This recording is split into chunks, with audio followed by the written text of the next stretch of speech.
imagen de Nuestra Señora de Guadalupe no está pintada sobre la tilma de Juan Diego, sino sobre la capa de Santo Tomé, apóstol de este reino. La imagen de Nuestra Señora de Guadalupe, antes de 1750 años, ya era célebre y adorada por los indios, ya cristianos, en la cima plana de esta sierra de Tenanyuca, donde la erigió templo y colocó Santo Tomé.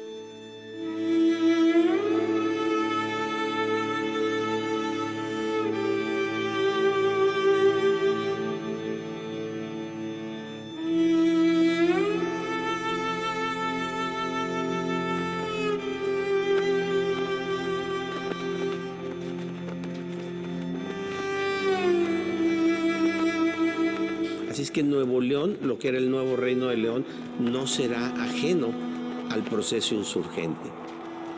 De ahí, ¿por qué no prosperó la insurgencia?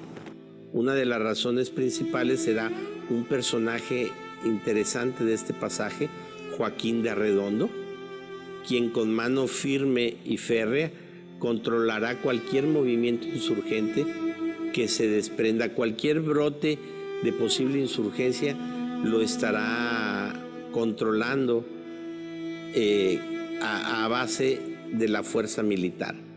En ese contexto hay un joven religioso que se había estado dando a notar.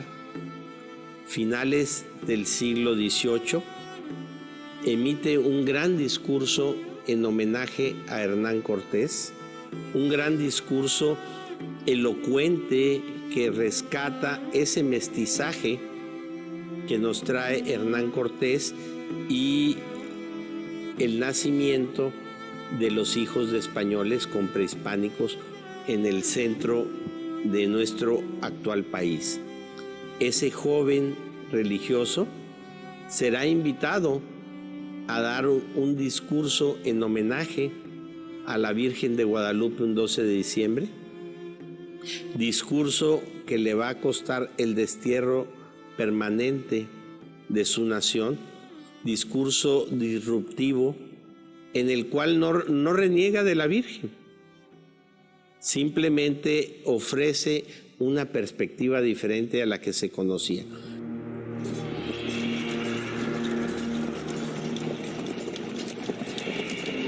Con esto rompía con la versión oficial de los españoles de decir que era una aparición en Juan Diego. ¿Rompe con la veracidad de la Virgen? No. Rompe con la versión de los españoles porque les quita la misión principal. La misión no era conquistar territorio, sino evangelizar población.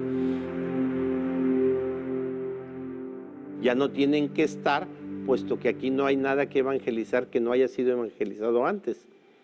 Esto es importante, a lo mejor pudiera parecer complejo, pero es importante para entender por qué lo destierran y por qué empezará su peregrinar por Europa.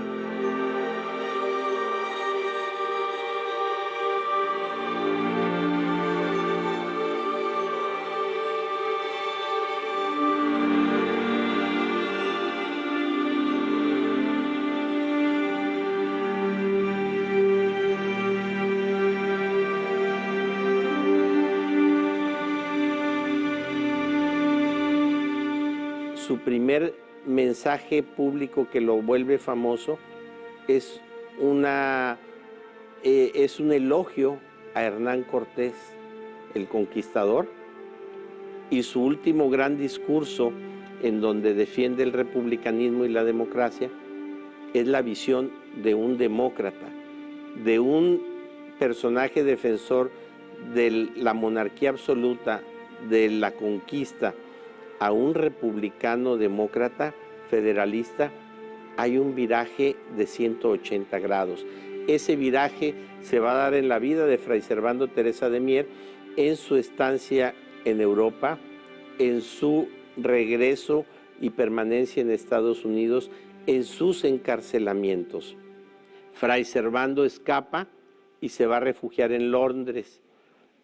En Londres hay un personaje, Lord Holland, quien es un liberal que apoyará los movimientos insurgentes en América.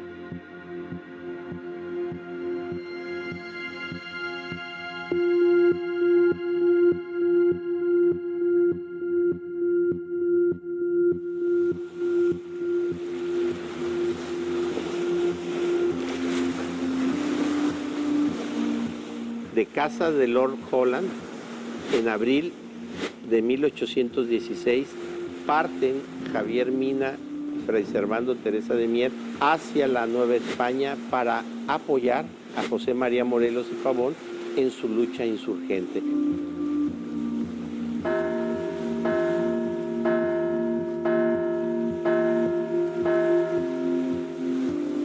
¿Cuál es el problema que se va a enfrentar?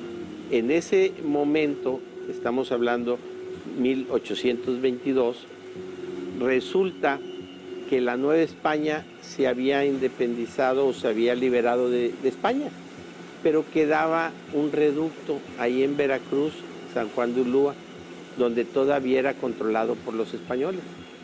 El barco donde está Fray Servando Teresa de Mier llega a las costas ahí en Veracruz, les avisan que él viene, que era un perseguido en España, y lo encarcelan.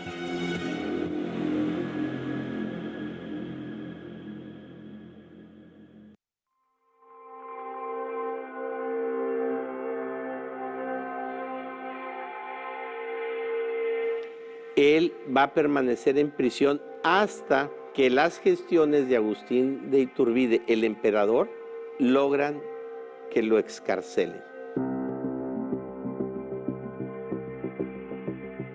El constituyente termina disuelto por el emperador termina abandonando el país, se viene un triunvirato, estoy hablando a nivel república, y se convoca nuevamente a un segundo constituyente.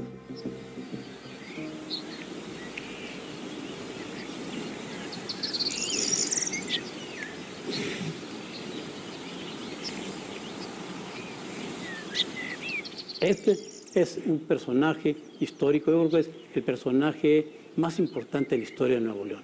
Un individuo que estudió aquí en el seminario, nacido aquí en Monterrey. Gracias a él se logra la constitución del Estado Libre y Soberano de Nuevo León en mayo de 1824, que es donde estamos enmarcando todos los festejos del Nuevo León 200.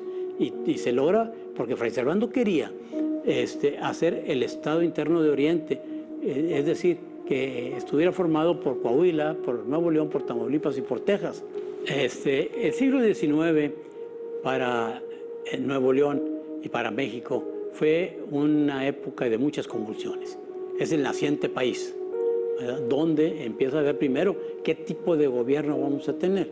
Se escoge un gobierno federal y ahí hacemos una aclaración. Nuestro diputado, que era Fray Servando, federalista, porque la historia oficial luego lo marcaba como centralista, cuestión que es un error. En las actas está sus discursos donde dice: yo soy profundamente federalista.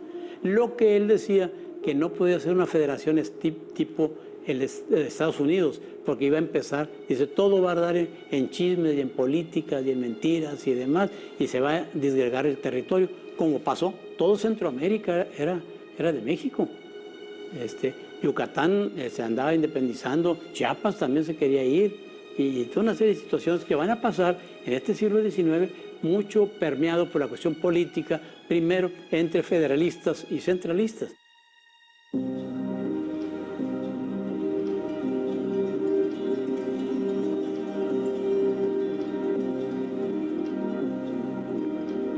Si nos preguntamos cuál fue el papel de Nuevo León durante la pérdida de Texas, habría que hacer un poco de contexto. Podemos, en el marco nacional, que México había optado por la vía de la República Federal desde 1824, y así vamos a estar hasta 1835, de que hay que ir a un gobierno central, a un gobierno fuerte, que pueda sujetar a las entidades y de esa manera poder articular las acciones políticas, y por eso se da un viraje hacia un gobierno central.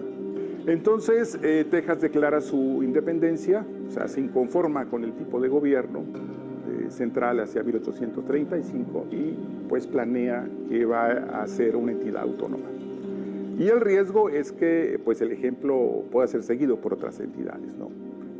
El gobernador dice que Nuevo León no puede apoyar, y allí vemos un poco la tensión entre el presidente y el gobernador de Nuevo León, porque siempre están pidiendo más caballos, más maíz, más trigo para las tropas, y como sabemos fue una campaña muy difícil. El líder, que es Santana, tiene que viajar desde San Luis Potosí hasta San Antonio, o hasta Béjar, como se llamaba en la época, y en realidad fue una operación militar pues desgastante, con muchos problemas, y que tuvo un primer éxito, ¿no? Hasta que finalmente, como la mayoría de la gente conoce, llegará el episodio de San Jacinto, en lo que actualmente es la ciudad de Houston, Texas, y ahí son derrotados los mexicanos, es capturado el presidente Santana y, bueno, obligado a firmar un documento en el que se cede o se reconoce la autonomía del estado de Texas.